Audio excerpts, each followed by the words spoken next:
నీవు సింహములను నాగుపాములను త్రొక్కెదవు, కొదుమ సింహములను భుజంగములను అనగదొక్కెదవు. సింహాలను తొక్కడం ఏంటి? నాగుపాములను తొక్కడం ఏంటి?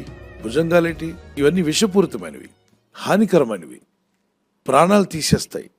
అలాంటి వాటిని కూడా నువ్వు జయిస్తావంటున్నాడు. ఇదేంటి? దీని మీనింగ్ ఏంటి? దేవుని బిడ్డలారా, వెళ్ళిపోయి అడవిలో ఉన్న సింహాన్ని తొక్కమని కాదు దాని అర్థం. దారిని పోతున్న పామును తొక్కమని కాదు దాని అర్థం. అంటే స్పిరిచువల్ మీనింగ్ ఏదైనా ఉందో? ఎస్. నీ మీదకి ప్రాణదాడి చేయడానికి వస్తున్నటువంటి హాని కలిగించేటువంటి శక్తులు ఉన్నాయి. దురాత్మలు, చీకటి శక్తులు, అంధకార శక్తులు. వాటి లీడర్ అయిన లూసిఫర్ని కూడా బైబిల్లో సర్పము అని పిలువబడ్డాడు. నీ మీద కీడు కలిగించేవి దురాత్మలు, చీకటి శక్తులు. బ్రదర్, నా కల్లో పాము వచ్చింది బ్రదర్ అనగానే దాన్ని వెంటనే అందుకుని, అమ్మా సోదనలో పడిపోతున్నావమ్మా, భయపెట్టకండి. ఏది ఎంత మాత్రం మీకు హాని చేయదు. గద్దించు, ప్రభా ఆ శోధనలో నుండి నన్ను తప్పించు ప్రభా, తప్పించి దేవుడు నాకు నన్ను యేసయ్యను ఆశ్రయించు. ప్రార్థన చేయి. పాములను చూసి భయపడ్డాం, భుజంగములను చూసి భయపడద్దు. నీకు కీడు చేసేవి ఏదైనా సరే అది నీ మీద పరిపాలన చేయకుండా దేవుడు తప్పించగల శక్తిమంతుడు. ప్రార్థించినప్పుడు బహుధైర్యంతో ప్రార్థన చేయాలి. ఎలా తొక్కివేస్తావు? వాటన్నిటిని ఎలా బంధించగలుగుతావంటే ఎఫ్ఎస్సి పత్రిక 6వ అధ్యాయం 12, 13, 14 వచనాలు అంటాడు, సర్వాంగ కవచం ధరించుకునండి. అప్పుడు మీరు పోరాడినది మనుషులతో కాదు, రక్త మాంసములతో కాదు, కానీ ఆకాశ మండలమునందున్న దురాత్మల సమూహంతో పోరాడుతున్నాం.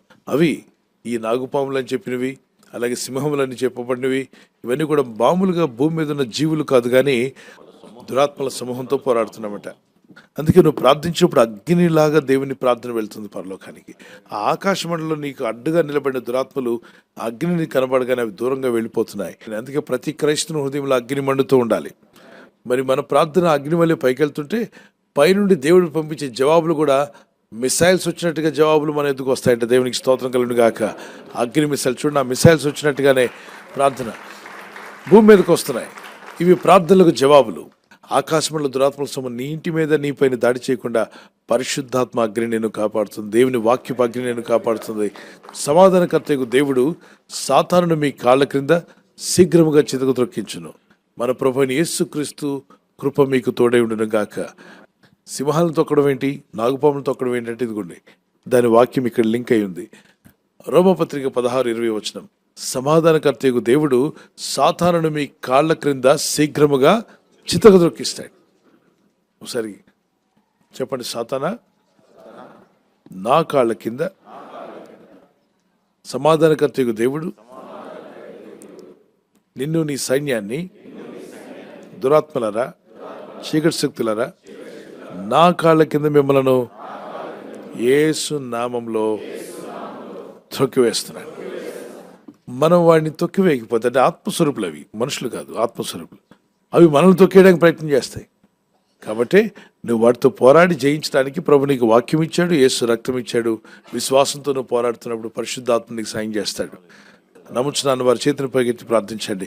Yes, I believe this promise Lord. ప్రభు, మా జీవితాలను భయపెడుతున్న ప్రతి పరిస్థితిని కూడా నా కాళ్ళ కింద త్రొక్కించబోతున్నావు నాయన. నువ్వు దాని మీద నువ్వు నాకు అధికారం ఇవ్వబోతున్నందుకు స్తోత్రాలు చెల్లిస్తున్నాను. వాటికి నేను భయపడను, కానీ నాకు జయం రాబోతుందని నమ్ముచున్నాను. ప్రభా, ప్రార్థించండి. కరములెత్తి, ప్రభా జయం నాకు ఇస్తున్నందుకు స్తోత్రం, కృప నాపై చూపుచున్నందుకు స్తోత్రం. వాటిని నేను అనగద్రొక్కి వేయాలి నాయన. నా మీద పడుతున్నటువంటి, నాకు కీడు కలిగించేటువంటి ఆ సింహమో, నాగుపాములో, భుజంగంలో, ఈ ఆత్మ సంబంధమైనటువంటి ఆత్మలోకంలో భయపెడుతున్న చీకటి శక్తులను, అంధకార శక్తులను యేసు క్రీస్తు వారికి అధికారం గల నామములో త్రొక్కివేసే శక్తి దయచేయండి. వాటిని దాటుకుని వెళ్ళే కృపనివ్వండి. నీ ప్రజల్లో ఉన్న భయం పూర్తిగా తొలగిపోనుగాక. దేవా, నీ వెలుగు వీరి ప్రకాశించునుగాక. సమాధానకర్తయగు దేవా, సాతాను శీఘ్రంగా మా కాళ్ళ కింద చితక త్రొక్కిస్తాన్నావు. మా శత్రువుగా ఉండి కీడు కలిగించి, నష్టాలు కలిగించి బాధిస్తున్న అంధకార శక్తులన్నీ కూడా యేసు అధికారం గల నామములో తొలగిపోవునుగాక. ఈ రాత్రి నెమ్మదితో పండుకొని సురక్షితంగా కాపాడబడినట్లుగా నీ అగ్ని కంచి వేసి మమ్మల్ని కాపాడండి. మీ చిత్తములో కొనసాగే కృప అందరికీ దయచేయమని యేసుక్రీస్తు ప్రశస్త నామములో వీరందరికీ చక్కని నిద్ర దయచేసి తెల్లవారు లేచి కృపను మాకిమ్మని క్రీస్తు నామములో అడిగి వేడుకుంటున్నామా పరలోకపు తండ్రి. ఆమేన్, ఆమేన్. ఈ వాగ్దానాన్ని మీతోనే ఉంచుకోకుండా లైక్ చేయండి, షేర్ చేయండి. అనేకులు ఈ యొక్క ఛానల్ సబ్స్క్రైబ్ చేసుకోమని తెలియపరచండి. సబ్స్క్రైబ్ చేయని వారు కూడా సబ్స్క్రైబ్ చేయండి. Good night. God bless you.